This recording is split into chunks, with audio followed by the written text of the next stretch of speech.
Prakash ji, box office का क्या हाल हो रहा है इस पर तो चलिए हम लोग ये भी हो सकता है कि कल को पूरी सरकारें लग जाएं और टिकट बेचने लगे तो उसका बॉक्स ऑफिस कलेक्शन फिर से बढ़वा दिया जाए। हमने देखा है कि पहले किस तरह से इस तरह की फिल्मों को हिट भी करवाया गया। लेकिन प्रकाश जी, क्या आपको लगता है कि ये अगर ये विवाद ना हुआ होता जो मनोज मुंतशिर के डायलॉग की वजह से हुआ है, तो ये फिल्म उस नरेटिव को लोगों के दिमाग में उतारने में किसी हद तक सफल भी हो सकती थी। ये विवाद है जिसने बहुत सारे प्रश्नों को खड़ा कर दिया और बहुत सारे पक्षों पर हम बात करने लगे। अन्यथा अचेतन रूप से जो अभी अजय जी ने कहा कि जिस तरह से रावण को दिखाया गया, वो सारी चीजें दर्शकों के दिमाग में उतार दी जाती।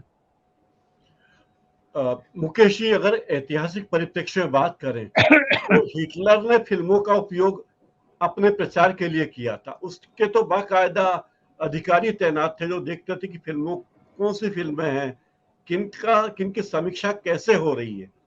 तो ये सब चीजें पिछले दिनों आप देखिए भारत में क्या फिल्म है, केरल स्टोरी आ रही है, कश्मीर फाइल्स आ रही हैं, और अभी राम मंदिर के उद्घाटन के पहले राम जी पर एक और फिल्म आने वाली है।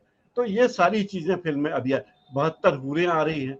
तो ये सारी फिल्में के रूप में यूज की जाने वाली हैं और लोग इस बात को जानते हैं। दूसरी बात है कि भले ही कश्मीर फाइल्स को और केरला स्टोरी को कई राज्यों ने टैक्स फ्री किया, इसको किसी ने अभी तक टैक्स फ्री नहीं किया मेरी जानकारी के मुताबिक। और बड़ी अजीब बात यही है कि सारे के सारे बचाव के लिए मनोज मुंतशिर आ गए हैं मैदान में। लगता मानो वही फिल्म के निर्माता निर्देशक हों। मूल निर्माता कहीं नजर नहीं आ रहे हैं, निर्देशक कहीं नजर नहीं आ रहे हैं। मुझे लगता है मनोज मुंतशिर को लगा कि एक मौका है जब वो लाइमलाइट में आ सकते हैं इस बहाने। और मनोज मुंतशिर ज्यादा कुछ नहीं, कंगना रनौत के पुरुष संस्करण है। उनकी विचारधारा वही है। कंगना रनौत जो जिस तरह सत्तारूढ़ पार्टी के पक्ष में बयानबाजी करके अपना फायदा, पब्लिसिटी बटोर रही थी, मनोज मुंतशिर भी उसी रास्ते पर है। कंगना रनौत को भी सिक्योरिटी दी गई थी, वाइस सिक्योरिटी, ये भी इन्हें भी सिक्योरिटी दे दी गई है। तो इन्हें लगता है कि मौका अच्छा है, सरकार एक पक्ष की है, उसके पक्ष में बात करो और अपने करियर में आगे बढ़ो।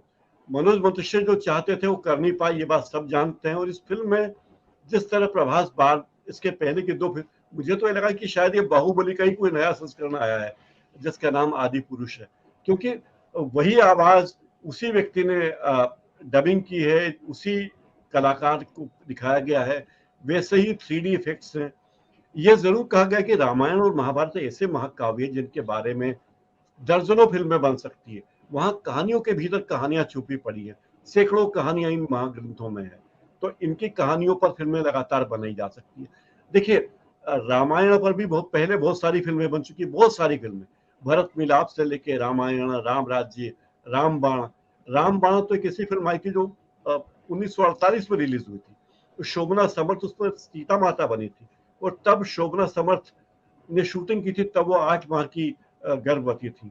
तो और वो काफी उम्र दराज लगती थी। लेकिन इस फिल्म में नए नए प्रयोग किए गए। मूल बात यह है कि फिल्म जो है तकनीक का माध्यम है। और जब पहले फिल्में बनती थी, फिल्में बनना हिंदी में शुरू हुई, तब राजा महाराजा की कहानियां होती थी या भगवानों की कहानियां होती थी। और यही देश हित से जय संतोषी माँ जैसी नई फिल्मों ने नई देवी पैदा कर दी। मनोज कुमार जिन्होंने शिरडी के साईं बाबा नाम के एक भगवान पैदा कर दिए, जो ये भगवान कौन है नहीं है ये तो कहा नहीं जा सकता। तो फिल्मों की ताकत को तो ये सारे लोग जानते हैं। ये भी जानते हैं कि फिल्मों के जरिए करोड़ों अरबों रुपए कमाना उतना कठिन नहीं जितना किसी और धंधे में है। अगर 500 या 600 करोड़ की आप एक फिल्म बना देते हैं, आप कल्पना कीजिए कि 500 या 600 करोड़ में एक बहुत अच्छा विश्वविद्यालय खुल सकता है जिसमें कई पीढ़ियां सुधर सकती हैं। लेकिन यहाँ निर्माता का उद्देश्य केवल पैसे कमाना है और वो पैसे कमाने में लगा हुआ है, तो उसे इस बात से कोई मतलब नहीं है। नहीं प्रकाश जी, ये तो एक पक्ष है, ये तो एक पक्ष है, पैसा कमाना एक पक्ष है। दूसरा पक्ष है कि एक पर्टिकुलर राजनीति को, एक एजेंडे को अपनी फिल्म के जरिए पॉपुलर बनाना, उसको विश्वसनीय बनाना, लोगों को उसके जरिए प्रभावित करना। ये आज हम इस पक्ष पर बात कर रहे हैं कि किस तरह से इस फिल्म का इस्तेमाल इस आइडियोलॉजी के लिए किया गया है और उसके हिसाब से कैसे पात्रों को बदला गया, पात्रों के भाव भंगिमाओं को, मुद्राओं को, उनके डायलॉग को बदला गया।